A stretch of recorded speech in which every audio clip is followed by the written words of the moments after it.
Hi friends, welcome to my new video. ಎಲ್ಲರಿಗೂ ಸುಸ್ವಾಗತ. So ಯಾರೆಲ್ಲ ಸಿವಿಲ್ ಪೊಲೀಸ್ ಕಾನ್ಸ್ಟೇಬಲ್ ನೇಮಕಾತಿ ಅಪ್ಲಿಕೇಶನ್ ಹಾಕ್ಬೇಕು ಅನ್ಕೊಂಡಿದ್ದೀರಾ, ಸೊ ಅವ್ರು ಈ ವಿಡಿಯೋ ನೋಡಲೇಬೇಕು. ಯಾಕಪ್ಪ ಅಂತಂದರೆ ಇವತ್ತಿನ ವಿಡಿಯೋದಲ್ಲಿ ನಿಮಗೆ ಸಿವಿಲ್ ಪೊಲೀಸ್ ಕಾನ್ಸ್ಟೇಬಲ್ ಅಪ್ಲಿಕೇಶನ್ ಯಾವ ಥರ ಹಾಕಬೇಕು, ಮತ್ತು ಏನೇನು ಡಾಕ್ಯುಮೆಂಟ್ಸ್ ಬೇಕು, ಮತ್ತು ಏನೇನು ಎಲಿಜಿಬಿಲಿಟಿ ಅಂದರೆ ಏನೇನು ಅರ್ಹತೆ ಬೇಕು, ಮತ್ತು ಏನೇನು ಕ್ವಾಲಿಫಿಕೇಷನ್ ಬೇಕು, ಮತ್ತು ನೀವು ಎಷ್ಟು ಫೀಸ್ ಇದೆ ಒಂದು ಅಪ್ಲಿಕೇಶನ್ ಹಾಕಿದ ತಕ್ಷಣ ನೀವು ಪೇಮೆಂಟ್ ಮಾಡಬೇಕಾಗುತ್ತೆ ಗೌರ್ಮೆಂಟ್ ಫೀಸು. ಏನೇನು ಇರುತ್ತೆ ಪ್ರೊಸೀಜರ್ ಅಂತ ಇವತ್ತು ನಿಮಗೆ ಈ ವಿಡಿಯೋದಲ್ಲಿ ಹೇಳ್ಕೊಡ್ತೀನಿ. ಮತ್ತು ಜೊತೆಗೆ ಎಷ್ಟು ಏಜ್ ಇರಬೇಕು ಅಂತ ಈ ವಿಡಿಯೋದಲ್ಲಿ ಹೇಳ್ಕೊಡ್ತೀನಿ. ಓಕೆ ಫ್ರೆಂಡ್ಸ್, ಏನಪ್ಪ ಅಂತಂದರೆ ನೀವು ಆಲ್ರೆಡಿ ಗೊತ್ತಿರುತ್ತೆ. ಅಪ್ಲಿಕೇಶನ್ ಸ್ಟಾರ್ಟ್ ಆಗಿದೆ 9ನೇ ತಾರೀಕು ಅಥವಾ 10ನೇ ತಾರೀಕು ಸ್ಟಾರ್ಟ್ ಆಗಿದೆ ಅಂತ ಹೇಳಿದ್ರು. ಇವತ್ತು ಇಲ್ಲಿ ನೋಡ್ಕೋಬೋದು. ಏನಂದರೆ ಕರ್ನಾಟಕ ರಾಜ್ಯ ಪೊಲೀಸ್ ಇಲಾಖೆಯಿಂದ ಎಷ್ಟಪ್ಪ ಟೋಟಲಿಗೆ 3,395 ಹುದ್ದೆಗಳು ನೇರ ನೇಮಕಾತಿ ಕುರಿತಂತಿದೆ. ಇಲ್ಲಿ ನೋಡ್ಕೋಬೋದು. ಏನಪ್ಪ ಅಂತಂದರೆ ಸೊ ವೇತನ ಶ್ರೇಣಿ ಎಷ್ಟಿರುತ್ತೆ ಅಂದರೆ ನಿಮಗೆ ಸ್ಯಾಲ್ರಿ ಎಷ್ಟಿರುತ್ತಪ್ಪ ಅಂತಂದರೆ ಸ್ಟಾರ್ಟಿಂಗ್ ಎಷ್ಟಪ್ಪ ಅಂತಂದರೆ 37,500 ರೂಪಾಯಿ ಇರುತ್ತೆ. ಅಲ್ಲಿಂದ 76,000ವರೆಗೂ ನಿಮಗೆ ಅವರು ನಿಮಗೆ ಸ್ಯಾಲ್ರಿ ಕೊಡ್ತಾರೆ ಅಂತ ಒಂದು ಮಾಹಿತಿ ಬಂದಿದೆ. ಇಲ್ಲಿ ನೋಡ್ಕೋಬೋದು ನೋಟಿಫಿಕೇಶನ್. ನೆಕ್ಸ್ಟ್ ಬಂದುಬಿಟ್ಟು ಇಷ್ಟೆಲ್ಲ ಮಾಹಿತಿ ಇದೆ. ಇಷ್ಟೆಲ್ಲ ಯಾರ್ಯಾರು ಹೋಗುತ್ತೆ ಅವರಿಗೆ ಸೀಟ್ ಅಂತಿದ್ದೆ ನೋಡ್ಕೋಬೋದು. ನೇರ ಪುರುಷರಿಗೆ 2,266 ಮತ್ತು ನೇರ ಮಹಿಳೆಗೆ 755 ಇದೆ. ಮತ್ತು ಸೇವಾನಿರತ ಪುರುಷ 757, ಸೇವಾನಿರತ ಮಹಿಳಾ 82 ಮತ್ತು ತೃತೀಯ ಲಿಂಗ ಅಭ್ಯರ್ಥಿಗಳು 35 ಸೀಟು. ಇಷ್ಟೆಲ್ಲ ವಿಂಗಡಣೆ ಮಾಡಲಾಗಿದೆ. 3,395ರಲ್ಲಿ ಇಷ್ಟೆಲ್ಲ ವಿಂಗಡಣೆ ಇದೆ. ನೆಕ್ಸ್ಟ್ ಬಂದುಬಿಟ್ಟು ಶೈಕ್ಷಣಿಕ ವಿದ್ಯಾರ್ಥಿ ಏನೇನು ಕ್ವಾಲಿಫಿಕೇಷನ್ ಬೇಕು. ಪೊಲೀಸ್ ಕಾನ್ಸ್ಟೇಬಲ್ ವಿದ್ಯಾರ್ಥಿಗೆ ಪಿ ಯು ಸಿ ಅಥವಾ ತತ್ಸಮಾನ ವಿದ್ಯಾರ್ಥಿ. ನೀವು ಪಿ ಯು ಸಿ ಮುಗಿದ್ರೆ ಸಾಕು. ಇದೆಲ್ಲ ನೀವು ಅಪ್ಲಿಕೇಶನ್ ಹಾಕ್ಬೋದು ಅಂತಿದೆ. ನೆಕ್ಸ್ಟ್ ಬಂದುಬಿಟ್ಟು ಏನು ಇಲ್ಲಿ ನೋಡ್ಕೋಬೋದು. ಎಷ್ಟು ಏಜ್ ಇರಬೇಕು, ವಯೋಮಿತಿ ಎಷ್ಟು ಇರಬೇಕು ನೋಡ್ಕೋಬೋದು ನೀವು. ಸೊ ಸಾಮಾನ್ಯ ಅಂದರೆ ಜನರಲ್ ಕಾಸ್ಟ್ನವರಿಗೆ 33 ವರ್ಷ ಒಳಗಡೆ ಇರಬೇಕು. ನೆಕ್ಸ್ಟ್ ಬಂದುಬಿಟ್ಟು SC ST ಕ್ಯಾಟಗರಿ 1 ಮತ್ತು ಪ್ರವರ್ಗ 2A 2B 3A 3rd B ಅಭ್ಯರ್ಥಿಗಳಿಗೆ ಎಷ್ಟಪ್ಪ 35 ವರ್ಷ ಒಳಗಡೆ ಇರಬೇಕು. ಜೊತೆಗೆ ಕರ್ನಾಟಕದ ಅರಣ್ಯ ಪ್ರದೇಶಗಳಲ್ಲಿ ವಾಸುತ್ತಿರೋ ಬುಡಕಟ್ಟು ಅಭ್ಯರ್ಥಿಗಳಿಗೆ 38 ವರ್ಷಗಳ ಒಳಗಡೆ ಇರಬೇಕು. ನೆಕ್ಸ್ಟ್ ಸೇವಾನಿರತ ಪುರುಷ ಮತ್ತು ಮಹಿಳಾ ಅಭ್ಯರ್ಥಿಗಳು ಗರಿಷ್ಠ 38 ಅಥವಾ 40 ವರ್ಷ ಒಳಗಡೆ ಇರಬೇಕಂತ ಹೇಳಿದ್ದಾರೆ. ಇಷ್ಟೆಲ್ಲ ಮಾಹಿತಿ ಕೊಟ್ಟಿದ್ದಾರೆ. ಏಜ್ ಲಿಮಿಟ್ ನೋಡ್ಕೋಬೋದು ನೀವು.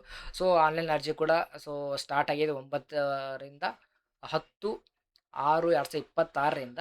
ನೆಕ್ಸ್ಟ್ ಮಂತು ಒಂದು ಅಪ್ಲಿಕೇಶನ್ ಇದೆ 3ನೇ ತಾರೀಕುವರೆಗೆ ಇರಿದೆ. ಇಷ್ಟೆಲ್ಲ ಅಪ್ಲಿಕೇಶನ್ ಇದೆ. ಫೀಸ್ ನೋಡ್ಬೋದು ಇಲ್ಲಿ ಆಲ್ರೆಡಿ ನಿಮಗೆ ಹೇಳಿದ್ದೀನಿ.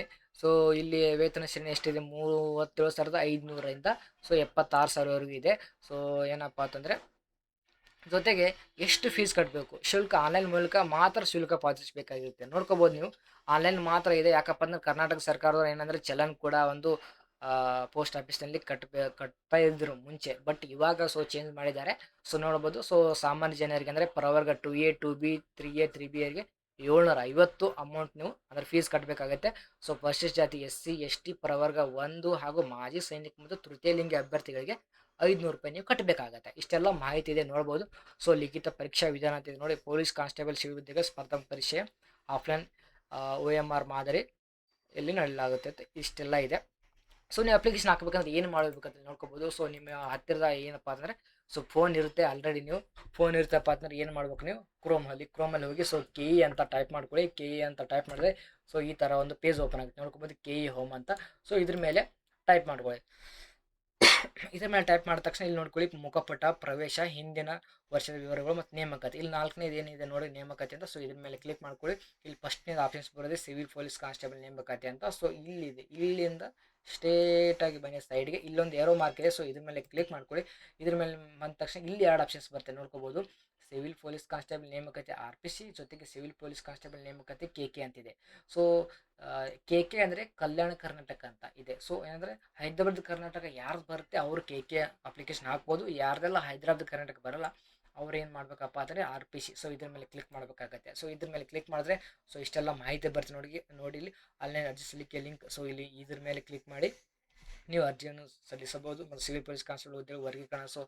ಏನಪ್ಪ ಅಂತಂದರೆ ಅಲ್ಲಿ ಮುಂಚೆ ಹೇಳಿದೆ ನಾನು ಮುಂಚಿನ ಇಂಟ್ರೋದಲ್ಲಿ ಇಷ್ಟೆಲ್ಲ ವರ್ಗೀಕರಣ ಮಾಡಿದ್ದಾರೆ. 3,300ರಲ್ಲಿ ಕೂಡ ಅಲ್ಲಿ ಕೂಡ ಪುರುಷರಿಗೆ, ಮಹಿಳೆಯರಿಗೆ ಮತ್ತು ಸೇವಾನಿರತ ಎಲ್ಲ ಅವ್ರು ವಿಂಗಡಣೆ ಮಾಡಿದೆ. ಅದೇ ಹೇಳೋದು. ಮತ್ತು ಮೀಸಲಾತಿ ಪ್ರಮಾಣಪತ್ರ ನಮೂನೆಗಳು ಏನೇನಿದೆ ಸಿವಿಲ್ ಪೊಲೀಸ್ ಕಾನ್ಸ್ಟೇಬಲ್ ಅಧಿಸೂಚನೆ ಮುಂಚೆ ಬರ್ತಾ ಇರೋದು 5ನೇ ತಾರೀಕಿಗೆ ಬಂದುಬಿಟ್ಟಿದೆ.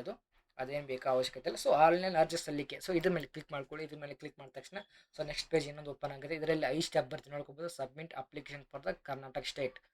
ಇಲ್ಲಿ ಹೋಗಿ ನೀವು ಏನು ಮಾಡ್ಬೇಕಪ್ಪ ಅಂತಂದರೆ ಇಲ್ಲಿ ನೋಡ್ಬೋದು, ಇಲ್ಲಿ ನಿಮ್ಮ ಏನಂದರೆ 10th SLC ಮಾರ್ಕ್ಸ್ ಕಾರ್ಡ್ ನೀವು ಹಾಕೊಳ್ಳಿ, ಯಾವುದಿದೆ 10th ಸ್ಟೇಟ್ ಬೋರ್ಡ್ ಇದೆ, SLC CBSE ಇದ್ದರೆ CBSE ಹಾಕೊಳ್ಳಿ, ICSE ಇದ್ದರೆ ಅದು ಹಾಕೊಳ್ಳಿ. ಸೊ ನೆಕ್ಸ್ಟ್ ಬಂದುಬಿಟ್ಟು ಇಲ್ಲಿ ಯಾವ ಬೋರ್ಡ್ ಬರುತ್ತೆ, ಸ್ಟೇಟ್ ಬೋರ್ಡ್ ಇದ್ದರೆ ಸ್ಟೇಟ್ ಬೋರ್ಡ್ ಹಾಕೊಳ್ಳಿ, ಇಲ್ಲ ಅಂದರೆ ಅದರ್ ಬೋರ್ಡ್ ಇದ್ದರೆ ಅದು ಹಾಕ್ಕೊಂಡು ಇಲ್ಲಿ ಕ್ಯಾಪ್ಚರ್ ಹಾಕ್ಕೊಂಡು ಸಬ್ಮಿಟ್ ಮಾಡ್ಕೊಳ್ಳಿ. ಓಕೆನಾ, ಸಬ್ಮಿಟ್ ಮಾಡಿದ ತಕ್ಷಣ ನೆಕ್ಸ್ಟ್ ಎಲ್ಲ ಡೀಟೇಲ್ಸ್ ಬರುತ್ತೆ, ಅದು ಹಾಕೊಳ್ಳಿ.